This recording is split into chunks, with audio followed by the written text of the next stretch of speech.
welcome all to the Chili Bowl preview video we're doing. I don't know what to do with this. This is not a thing we've done before. It's kind of a thing we've done before, but not exactly.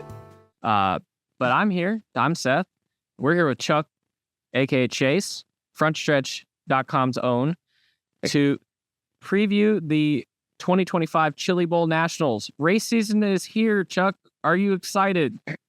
I want to say yes, but then I remember I was at a racetrack 3 weeks ago, and I'm like, woo! No, Yeah. Chili Bowl is going to be cool, though. Yeah. You are actually going to the Chili Bowl. Yeah, I just so happens that while I'm supposed to be flying out on, I don't know when you guys are seeing this, but Sunday. Should be Monday. So probably yesterday is when I flew to Oklahoma. And this past weekend, North Carolina has experienced its once in a decade snowstorm. So that's fun. Going for the whole week. I haven't been since 2014, so it's been 11 years. And that was the year Brian Clausen won. Oh, so you have been before. I did not realize that. I have been once. I went once. I was a kid. Obviously, I'm still, according to Seth, I'm still a kid. Yeah. It was one of those experiences where, like, I probably didn't appreciate it in the moment because my grandfather knew people that worked with Keith Kunz Motorsports, so we got to sit in the pits with them. And in hindsight, I'm like, 2014. 2014. You were a kid. Yeah. Well, so I'm this kid. We don't really have a structure to this, so I'm going to do a little storytelling. Yeah. I was just this kid sitting in the pits with some race cars, and I was like, oh, this is cool. In hindsight, I look back on it, and I was like, the 4 cars that were in that pits were Kyle Larson, Christopher Bell, Rico Abreu, and Tanner Thorson. Anybody who knows a lick about NASCAR knows 2 of those. If you know a decent amount about NASCAR, you probably know 3 of those. And if you know anything about dirt racing, you know all 4. So it was one of those experiences where, like, I didn't appreciate it in the moment, but if you've never been, you got to go. Seth, when are we getting you to the Chili Bowl? Hopefully within the next couple of years. It's on the list for sure. I don't know if I'm going to be able to make it for a whole week like you are, but it's definitely on the list. The problem with the whole week thing is the flu and the money. I'm probably going to be sick by the feature night, but yeah, when Chuck comes back and we try to record a post video, he's gonna be probably sicker than all can be. They call it Chili Bowl flu. I think we all know it's like carbon monoxide poisoning. Yeah. So for those that don't know, aren't in tune with the dirt racing world and specifically midget racing, know that it's not derogatory. That is the type of race car. It is in terms of car count, the biggest dirt racing event probably in the world, definitely in America, probably in the world. There's close to 400 entries for this year's, and that's normal. That's not like an abnormal thing. So you pack all these race teams into this massive building. It's an indoor building, the Tulsa Expo Center, Tulsa, Oklahoma. They build a racetrack in the far end of it, a little 1/4-mile bull ring. They build temporary grandstands around it. And then the entire rest of the building is just the pits. So if you get a pit pass there, you walk around this massive expo center and there's just race cars, there's concessions, there's like, I remember, I hope it's still there because I want to go back and do it again. There was like a sim racing setup where you could do like, this was back in 2014, but iRacing still had sprint cars. I'm sure it's way better now, and I was a little shithead then, so I didn't know how to do it. I'd love to do that this year. It's like a full, you got to be there more than one day because you're not going to have time to get to everything. Yeah. And we'll get to the format in a minute, but it's like a...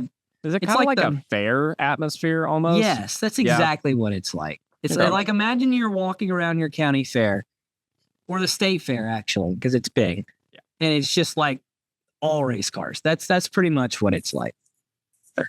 I'm really curious when you get back. I want to definitely talk about, because you went you went to the Knoxville Nationals last year, so I'm really curious, just kind of how you feel about this compared to that, or just talk.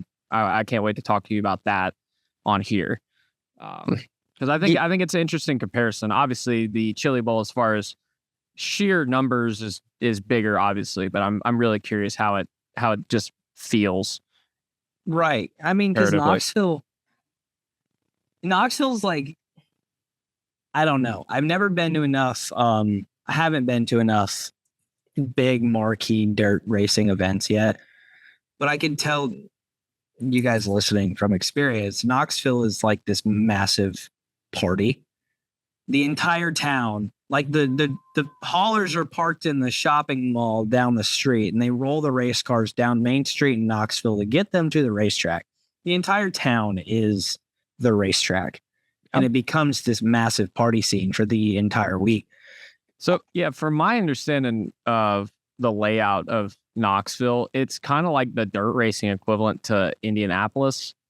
I know you haven't been to Indianapolis, but Indianapolis is like right in the middle of everything, not in downtown Indianapolis, but in Speedway, Indiana. And that seems to be what it is in Knoxville, correct? It's just right in the middle of downtown. There's like literally directly across from turn 1.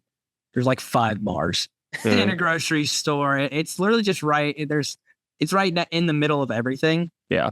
So like the whole town is a part of it. They've got 3 Casey's General stores within like a mile and a half of each other for some reason. Hell, it probably comes in handy. Dude, it does, especially when you leave that place at like 2:00 in the morning and you're like, I want pizza. It's a problem I had all week this past year. But no, Chili Bowl is like a melting pot for the drivers, at least. It's like a melting pot of racing. You have guys from the IndyCar world, and girls, dirt racing, and you could go deeper into dirt racing and say sprint cars to midgets to late models to modifieds, all these guys, NASCAR guys too. Everybody wants to just be a part of this event. And you've got to think about, you put it to scale. They start, oh gosh, don't hold me to this. I think the feature is 30 cars. It's somewhere around that number. Sounds about right. 30 out of 380 get to actually race in the main event. Yeah. So it's just about being a part of the event. Like, we're going to get to some guys in a little bit, but there's some household names that are going to this race. I mean, they're hoping they get to race on Saturday, but they know without the perfect draw of luck, they're probably not racing in the main event, and they're cool with that because it's just about being there and starting your year with everybody in the racing community. It's I'm trying to think what is the term? It's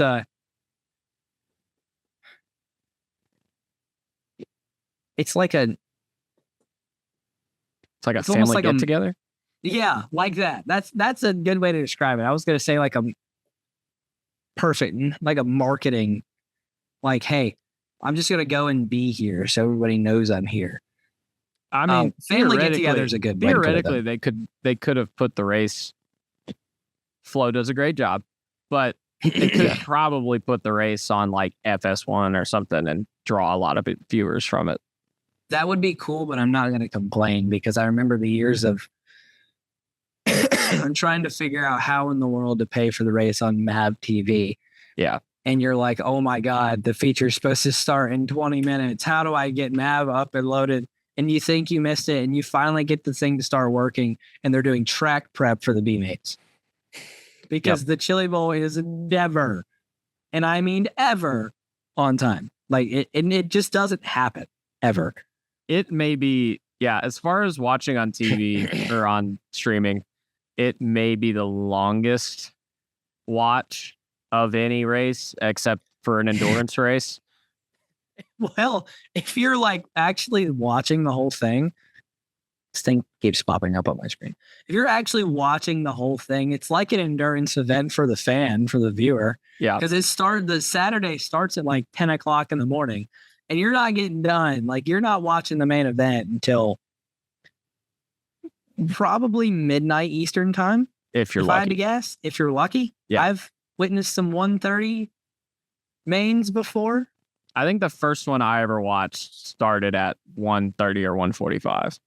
It was late. And it's all in how they work the track too. Like, if they decide to do track prep after every single set of mains, excuse me, you're going to be there all night. But sometimes they just let it go. So you never know. And I wonder, so do you know what did they do for the Tulsa shootout? Do you know by chance? I really don't. And that's a totally different deal, because they have mains for like 10 different classes. So they can't say, oh, well, we've got to get it right for this one race, because I mean, I guess the non-wing outlaw race at the end of the night is the biggest one, but they hand out a golden driller like 10 times that night.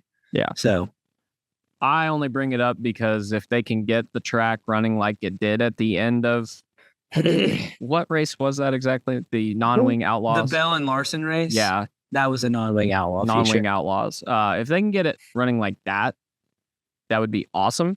Because some years it curbs up real bad, and that's what like led to Christopher Bell flipping wildly at the end of, I think it was 21. That was 21. Yeah. That was rough. I would love if we didn't do that again.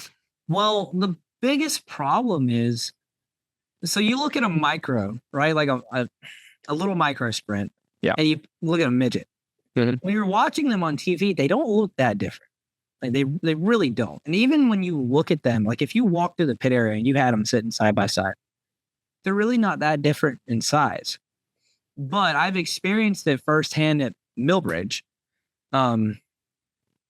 Because when Extreme does their yearly race at Millbridge, they run the micros that night too. Yeah. So like the first time they ran there, there was so many NASCAR guys. I've never seen a micro and midget pit so full at a 6-mile racetrack. We were parking like miles away from the track. But Jeez. They ran the micros Just first. like Florence this year. Yeah, basically. Oh, you should have been at Snowball. We had literally parked at a fairground lot 5 miles from the racetrack and had to shuttle. That's brutal. And we were media. That was the worst Hopefully part. Bowman Gray's not like that. Dude, they're talking about parking people. I know we're going on a tangent, but I don't really care. Yeah. They're talking about parking people at Wake Forest Stadium and shuttling. I was looking at some of the parking. I'm annoyed that it's $55 to park on the cheapest is $45 to park off campus both days. Not 45 for both days, 45 each day. Jesus. I'm unreasonably annoyed about that, and I'm Guess trying to who's see if I can not find a way going? around that.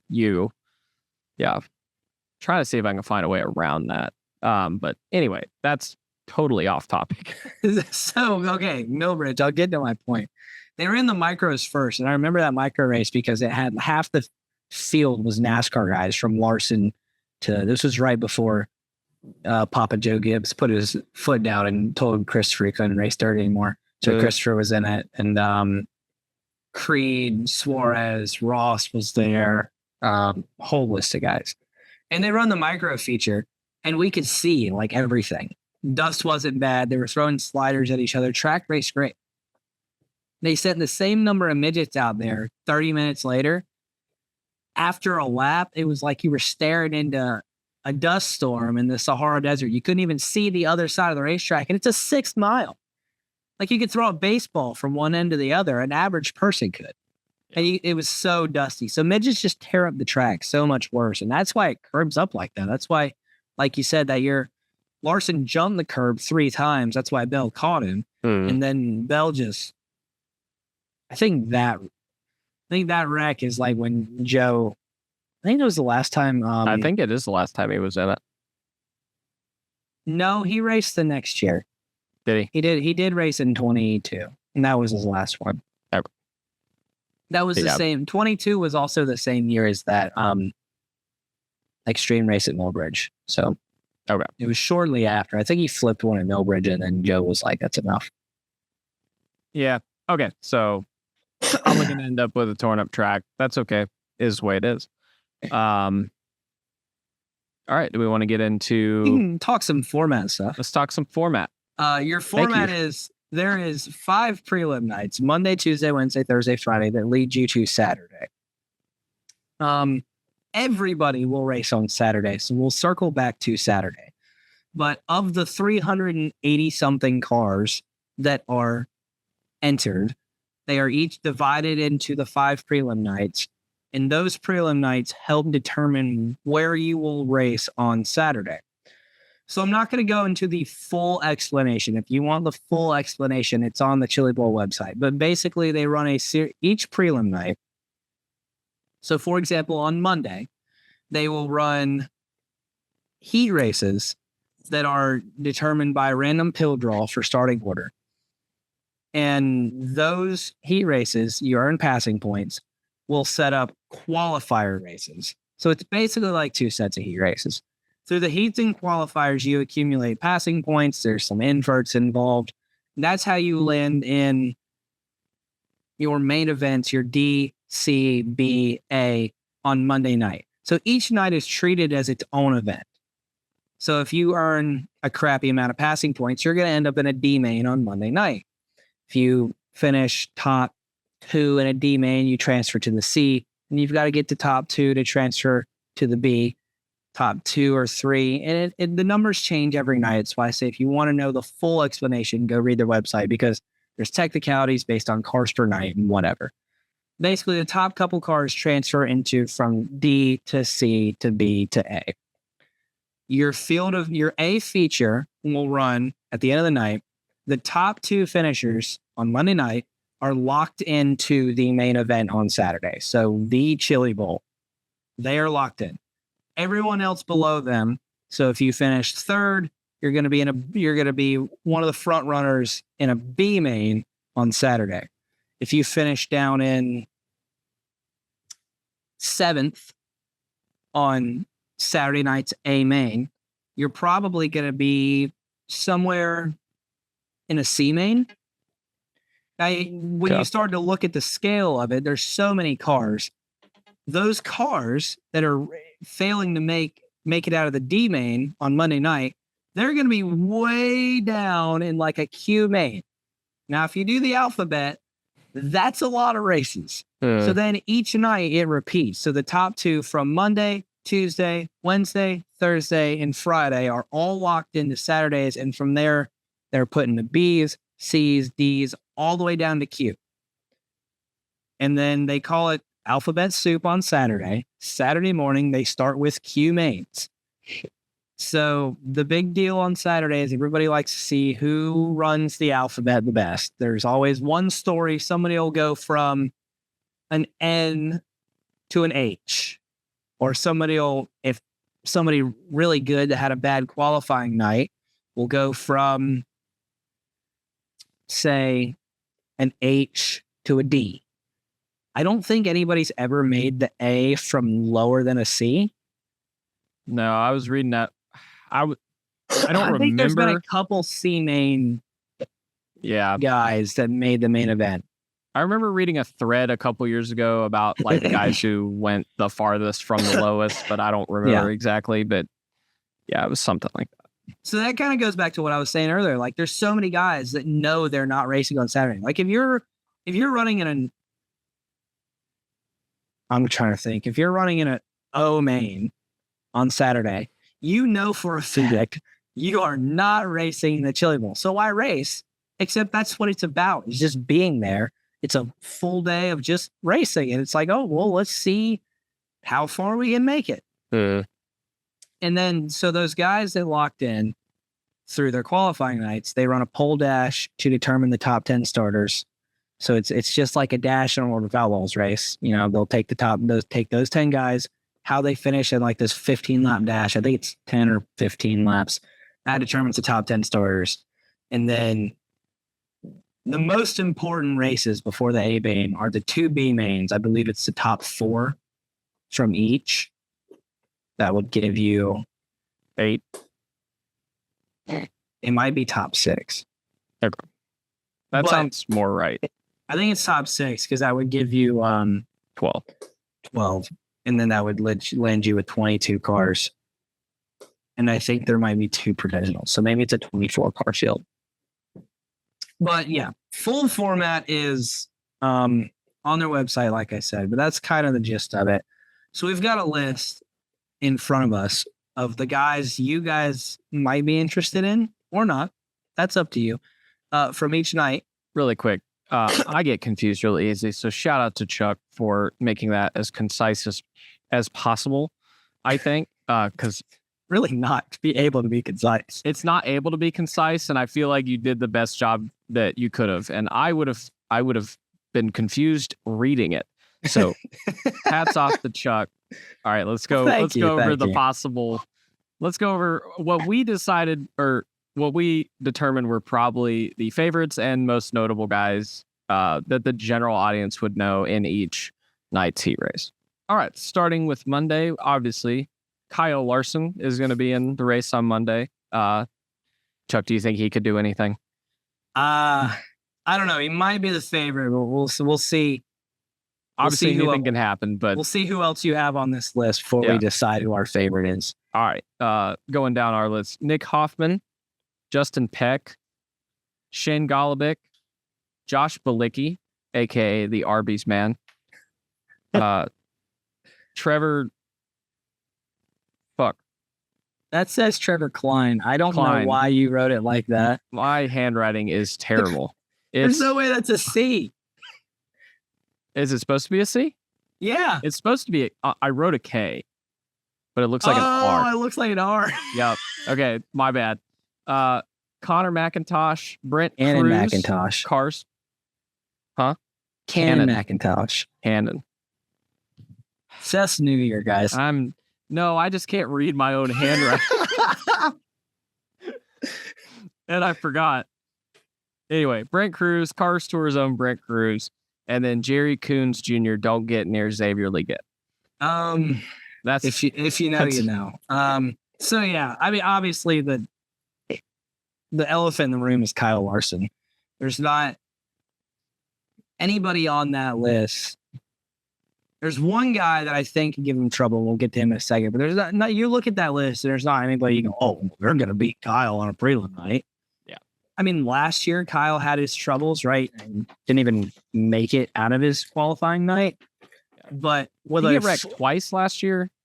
I believe he did get wrecked twice. But that was also, if y'all remember last year, he was running the Wild West Shootout in Vado and was jetting back and forth from Tulsa to Vado, New Mexico, to Oklahoma to Mexico, going back and forth, trying to race, and just it wasn't in the car enough.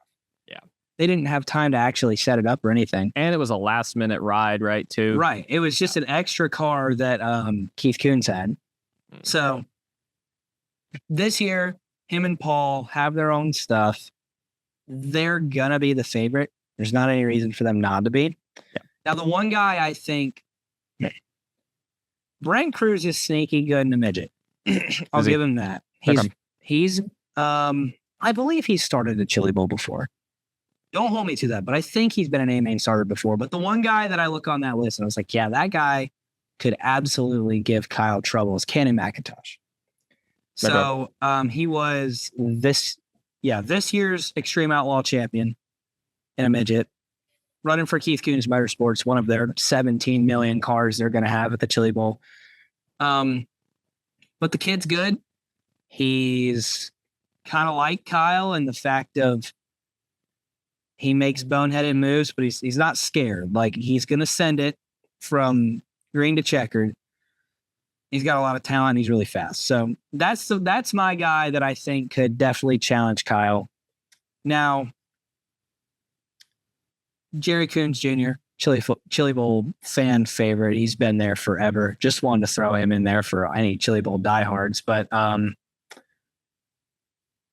your dirt late model people, Nick Hoffman, He's had some solid runs in a midget. He went from midgets and modifieds to late models, so he knows his way around. Shout out to Josh Balicki, man. How cool is that? That is. Like the Arby's man himself from Bristol Motor Speedway. If you know, you know. Yeah, if you know, you know. Especially that was like probably Chuck's greatest moment on the Big Motor Small Blade podcast. And then just your typical dirt guys. Peg, Golubic. Golubic has had some good Chili Bowl runs in the past, so he's probably my sleeper for Monday night. And then Trevor Klein too. He's always fast. He's from the Mooresville area, around my neck of the woods. Runs Millbridge a lot, and every time he gets behind the wheel of a midget, he's been a threat. So, wanted to throw him on there as well. All right, now on to Tuesday.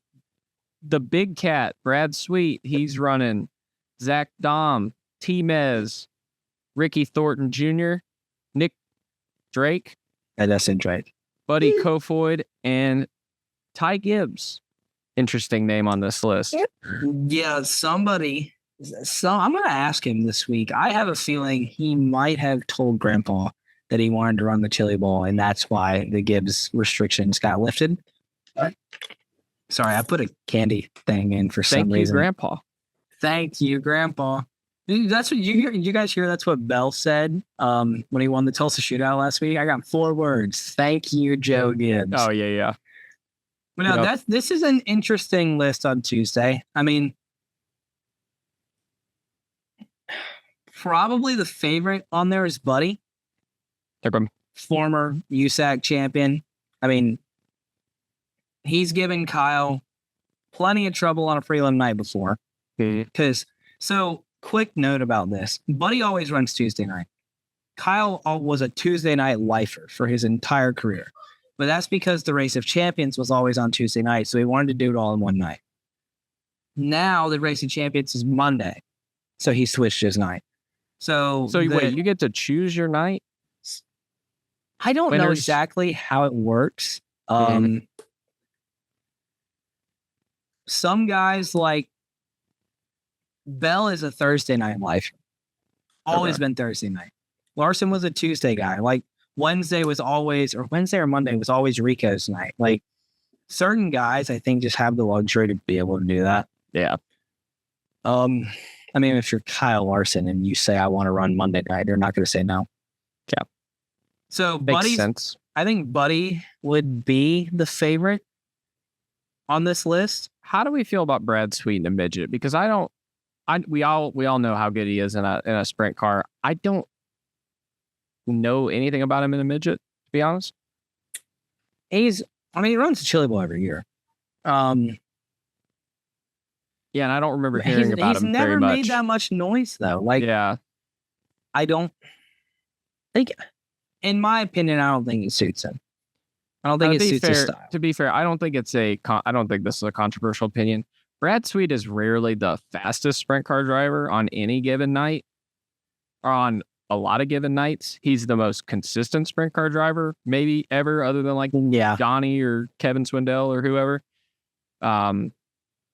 That's a fair assessment because I mean he went a stretch this year in high limit where he didn't win for like 5 months and he extended his points lead by 100 points. Yeah, but I just think I don't know who he's running for.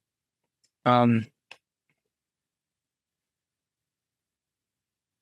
think this is an example where he doesn't have A-tier equipment. And I'm not saying that makes him a bad driver or that he benefits from A-tier equipment and that makes him good.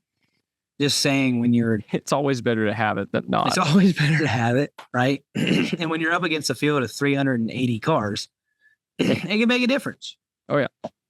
I don't know about you. I'll let you make your picks. But if I had to pick 2 to transfer to the A from this night, I'll pick Buddy to win. And then it's tough. Like I could go Nick Drake, I could go Thomas Meserol, T-Mez, and I could go Zach Dom. I'll go T-Mez because he's always fast at the Chili Bowl.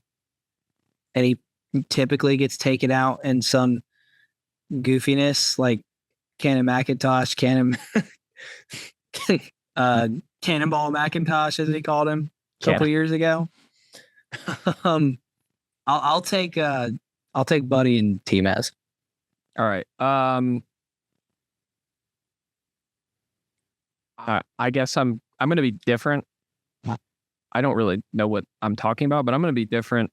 I'm going to go with Buddy Kofoid. That seems obvious. Yeah. I'll go with Ricky Thornton Jr.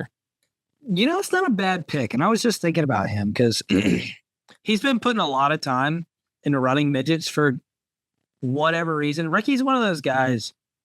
And a lot of people don't know this because a lot of people ignore the dirt late model world. He's one of those guys like Larson that'll just run anything on any given night. He went and won $100,000 to win street stock race last summer because he could. It was an XR event. It was like there was like 100-some street stocks there. He bought a street stock, fixed it up, was like last in practice, and went like last to first in the main and won the thing. Wow. He's been running these a lot. He ran the Tulsa Shootout last weekend. I think finished 4th in the same main event that Larson and Bell were duking it out with each other. So that's not a bad pick. No, I didn't even know any of that. I'll be completely honest. I just picked it. Did we? I don't think we made a second pick for night one. I think we just said Kyle Larson and moved on. Do we want to make a second pick? I said Cannon. I guess I said. Did you say Cannon? I feel like that's the safest pick. It is probably the safest. Him or Shane, probably. Yeah. Peck, maybe. I don't know. I feel like Hoffman could too. I don't know. It just maybe we're sleeping on Brent Cruz. And who knows? We probably are. Maybe I feel like we're sitting here saying this is Kyle Larson's night to win, and then Kyle Larson's going to go run 4th to Nick Hoffman, Shane Golovic, and Brent Cruz or something. I mean, it could definitely happen. Imagine Kyle's going to quit him in Chili Bowl again. All right, Wednesday. What do we got Wednesday? Wednesday, we got Sammy Swindell, Kyle Cummins, JJ Yaley, Cody Swanson, Catherine Legg, Taylor Reimer, Corey Day, Blake Hahn, Emerson Axum, and Dason Pursley.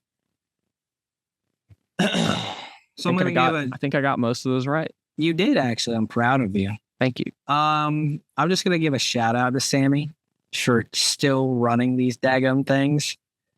I don't know how he's not tired of it. Yeah, he's like 80-something years old. I would want to be sitting at home in my recliner. Yeah. So shout out to Swerve and Sammy because he's just a badass. No, I mean, you look at this list. I think the name that stands out the most is probably Corey Day. Yeah. Corey Day is an absolute wheel man. He is. Yeah. He doesn't have a ton of, I say, midget experience. He does, not recently, but he maybe not to the level some of these guys. But he went and ran Turkey Night, which is like one of their biggest events, and won. Passed Larson. Well, wasn't all that clean, but he passed Larson and then went on to win the race. Good old bump and run. Yeah, that was certainly something. But then, like, at the same point, like Dason Pursley, Emerson Axum, those guys are, and Blake Hahn, those guys are really good in midget too.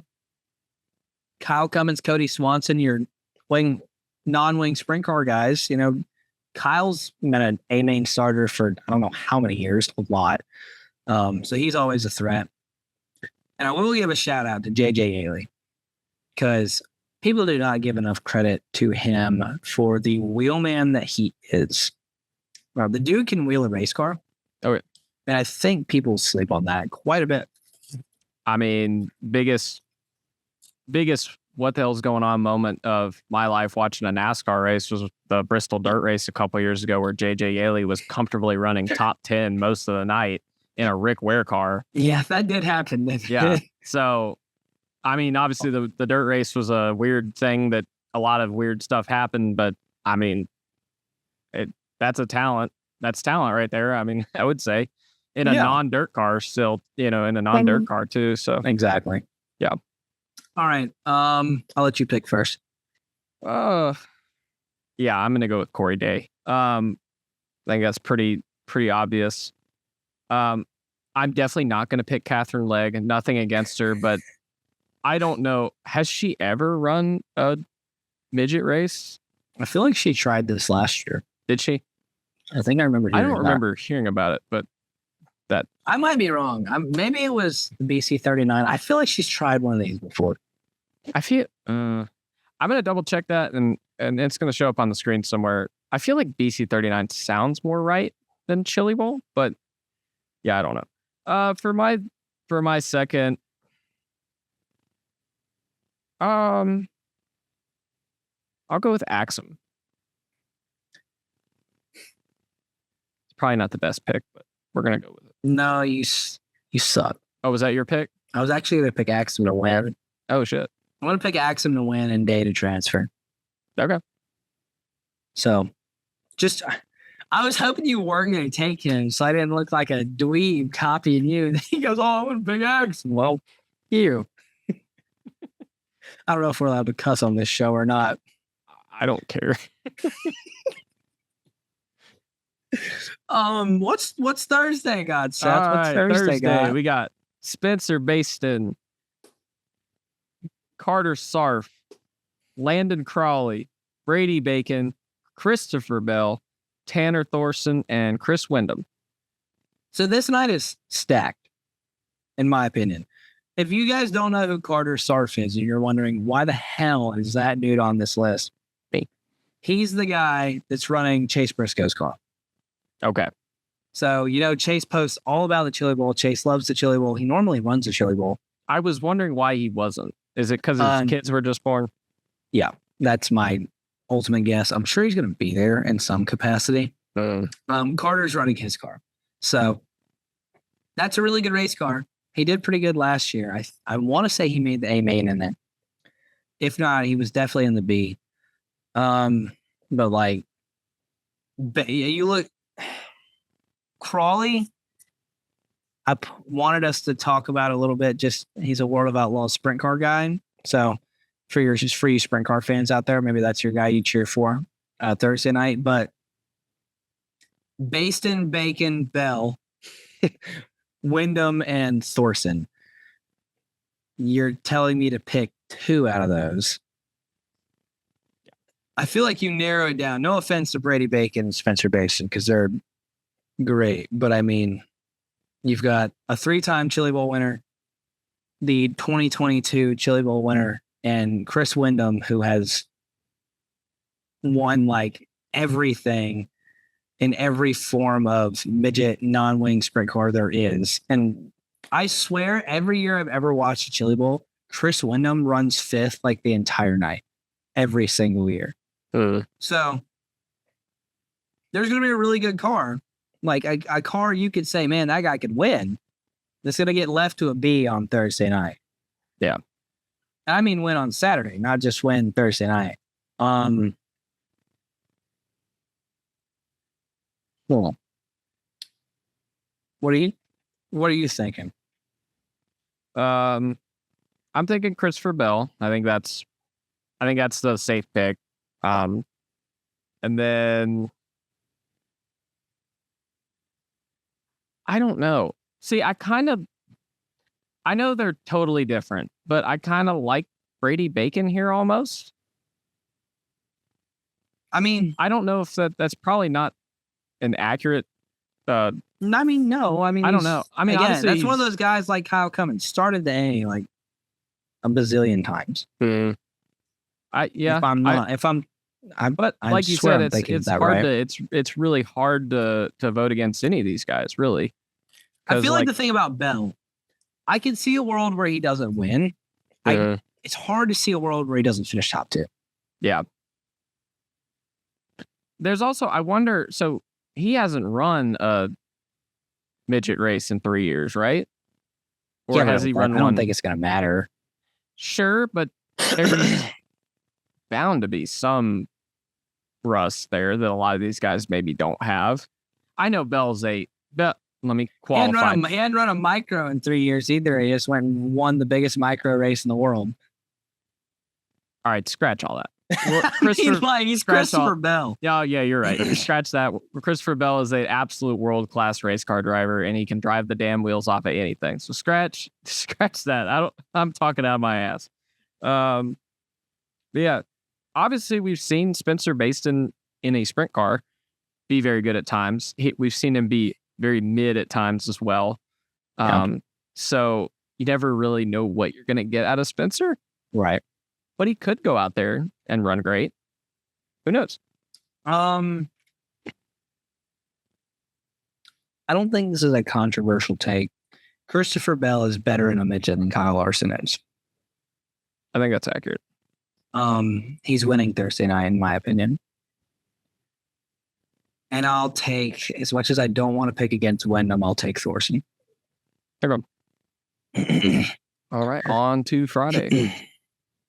We've got Kyle Busch, Darren Pittman, Tyler Courtney, Logan Seavey, Ryan Timms, Ricky Stenhouse Jr., Justin Grant, Gavin Miller, and Michael Pickens. So this is probably the strongest prelim night for sure. Shout out, yes, it's that Kyle Busch. If you guys have been following along, his social media videos of him trying to get in and out of the midget are great. I love this version of Kyle Busch that just like isn't afraid to share like behind the scenes stuff, and Yeah, his personality now with how him and Samantha like interact on social media with people is like night and day different than what it was 5 years ago even.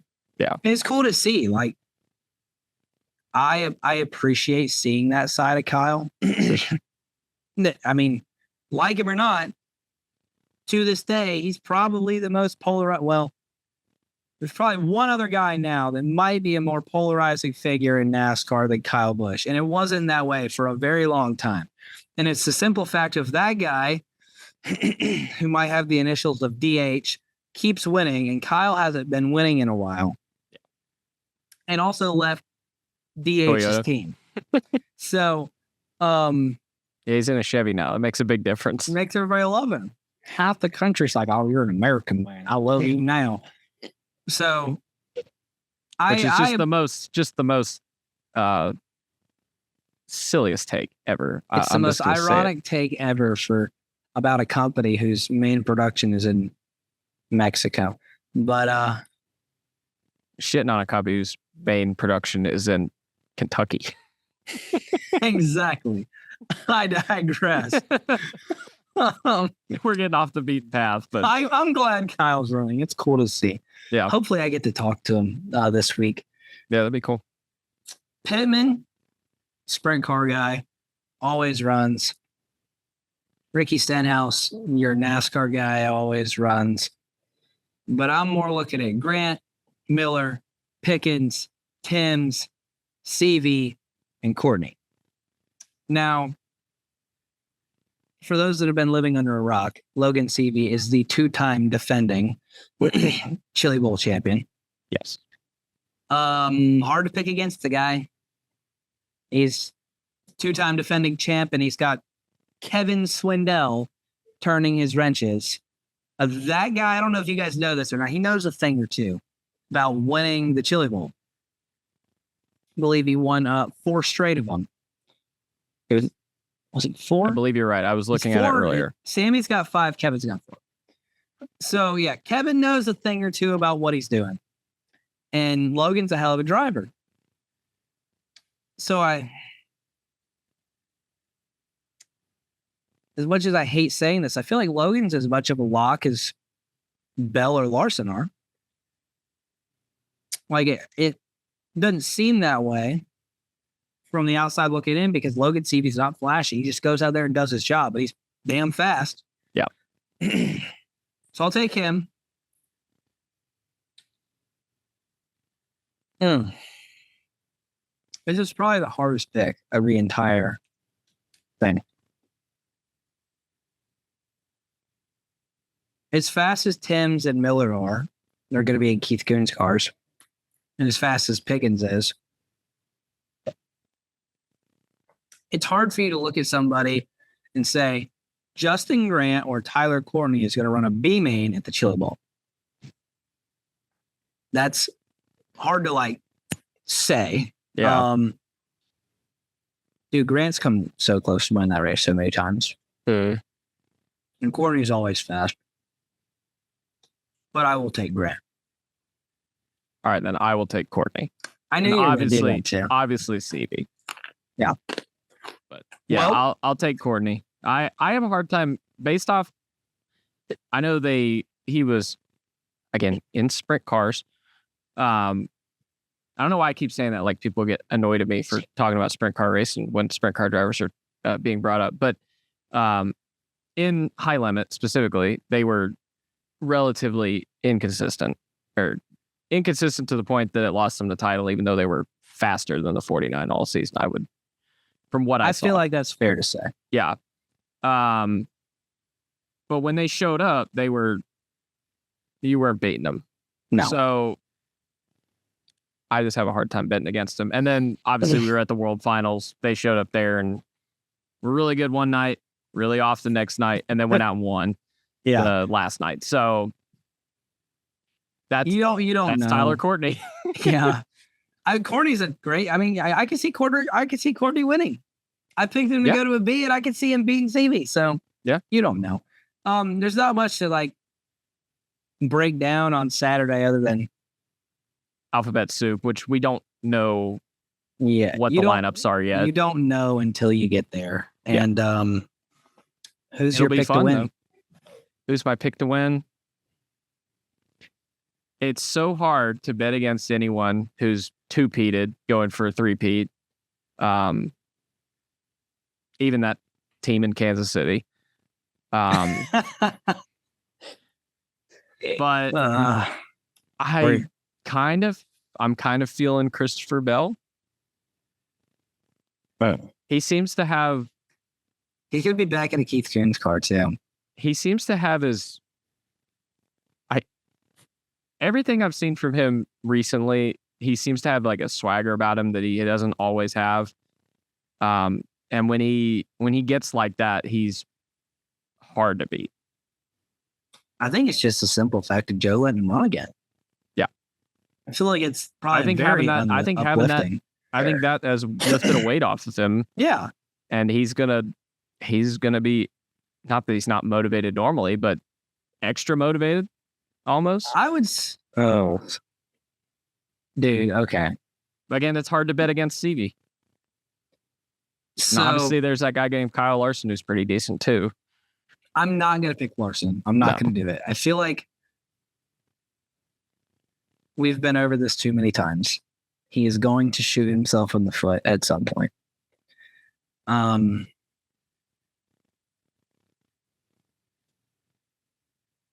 It is really hard to bet against Logan CV. You are right. But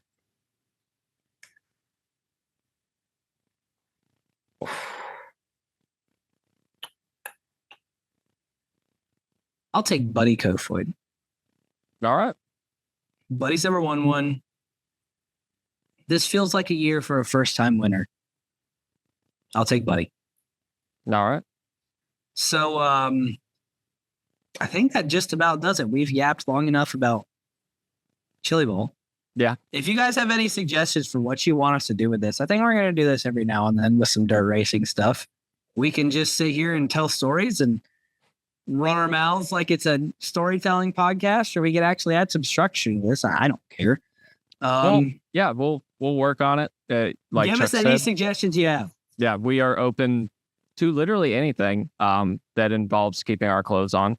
I was gonna say this is I haven't cussed yet. So this is a PG show. So yeah, I said I think 1, so I think we're up to PG-13. Which I'm fine with. You mentioned the Kansas City Chiefs. This is an M-rated show. Yeah, you're right. NC-17 X-rated. We're totally fucked. So now that I went and ruined it, thank you all for watching. If you did, I apologize if you did, but we appreciate it. We will have more content coming up. There will be dirt content this season. We will have IndyCar content this season. we will have some NASCAR content, usually in the negative light. I'm not 100% sure what we're going to do for NASCAR content this season, but there will be some. So That's unfortunate to hear. Yeah. So we appreciate you watching. This has been Seth and Chuck for Big Motor Small Blade, and we'll see you when Chuck gets back from the Chili Bowl with the Chili Bowl flu and a race winner. Bye, guys. Bye, Gary.